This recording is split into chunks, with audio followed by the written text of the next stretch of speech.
രാവിലെ തന്നെ അച്ഛനും അമ്മയും ഏട്ടനും പണിക്ക് പോയാൽ എൻ്റെ ഒരു ദിവസം പിന്നെ ആരും ഉണ്ടാവില്ല കേട്ടോ, ഞാൻ ഒറ്റക്കാണ്. അപ്പോൾ അച്ഛൻ ഇനി കുറേ നാൾ കൂടെ കഴിഞ്ഞിട്ടേ വരൂ. അപ്പോൾ അവർ പോകുന്ന ഞാനിങ്ങനെ കുറച്ച് നേരം നോക്കി നിൽക്കും. എന്നിട്ട് നേരെ റൂമിൽ പോയിട്ട് ഫാനും ലൈറ്റൊക്കെ ഇട്ടിട്ടുണ്ടാവും. അപ്പോൾ അതെല്ലാം ഓഫാക്കണം. ഓഫാക്കിയതിന് ശേഷം നമുക്ക് നേരെ അടുക്കളയിലേക്ക് പോകാം. അടുക്കളയിൽ കുറച്ച് പണിയുണ്ടാവും. എന്നുവെച്ചെങ്കിൽ പാത്രം കഴുകുക, പിന്നെ അടിക്കുക, അത്രയേ ഉള്ളൂ. വേറെ കുറേ പണിയൊന്നുമില്ല, അത്രയേ ഉള്ളൂ.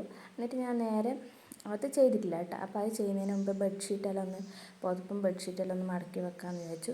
എനിക്കിപ്പോൾ 8 മാസം കഴിഞ്ഞ് ഇനി 9ലേക്ക് കടക്കാൻ പോവാണ്.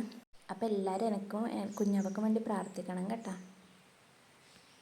അങ്ങനെ ബ്ലാങ്കറ്റെല്ലാം നമുക്കൊന്ന് നേരെ ആക്കി മുകളിൽ തലഭാഗം എടുത്ത് വെക്കാം. എൻ്റെ ഈ കുപ്പിക്കൊരു പ്രത്യേകത ഉണ്ട് കേട്ടോ, ഇനി ലൈറ്റെല്ലാം കത്തും. പക്ഷെ ഞാനത് യൂസ് ആക്കില്ല. അങ്ങനെ കുപ്പി യൂസ് ആക്കും, ലൈറ്റ് കത്തുന്ന അതിൻ്റെ ഒന്നും യൂസ് ആക്കില്ല. പിന്നെ എനിക്ക് മെറ്റർനിറ്റി പില്ലോ ഉണ്ട്, എല്ലാവർക്കും അറിയാമല്ലോ. പക്ഷെ ഞാനത് നൈറ്റ് അങ്ങനെ യൂസ് ആക്കില്ല. ഉച്ചക്കെല്ലാം ജസ്റ്റ് കിടക്കുമ്പോൾ മാത്രമേ ഞാനത് യൂസ് ആക്കൂ.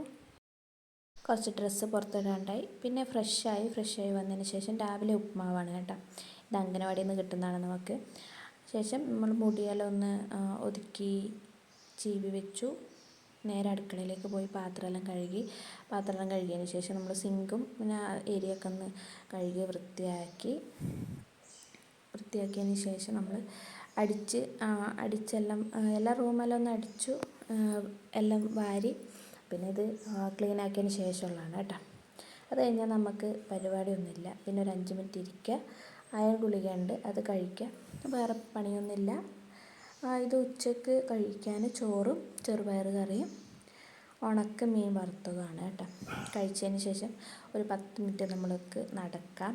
നടന്നതിന് ശേഷം ഞാൻ കുറച്ച് സമയം ഇരുന്ന് ബുക്കൊക്കെ ഉണ്ടെങ്കിൽ ബുക്ക് വായിക്കും. പിന്നെ എക്സസൈസ് ചെയ്യാൻ പറഞ്ഞിട്ടുണ്ടായിരുന്നു ഡോക്ടർ, അത് കുറച്ച് നേരം ചെയ്യും. പിന്നെ ഞാൻ കുറച്ച് നേരം കിടന്നുറങ്ങും. വൈകുന്നേരം ചായക്ക് ഉണ്ണിയപ്പമാണ് കേട്ടോ, ഒരു ചേച്ചി കൊണ്ട് തന്നെയാണ്. പിന്നെ അമ്മ തൊഴിലുറപ്പ് കഴിഞ്ഞ് വരുമ്പോൾ കാച്ചിൽ കൊണ്ടുവന്നു. ഏട്ടൻ ഉച്ചയ്ക്ക് വരുമ്പോഴേ മീൻ കൊണ്ടുവന്നു, അതിൽ കുറച്ച് വറുത്തു, പിന്നെ കുറച്ച് കറിയും വെച്ചു.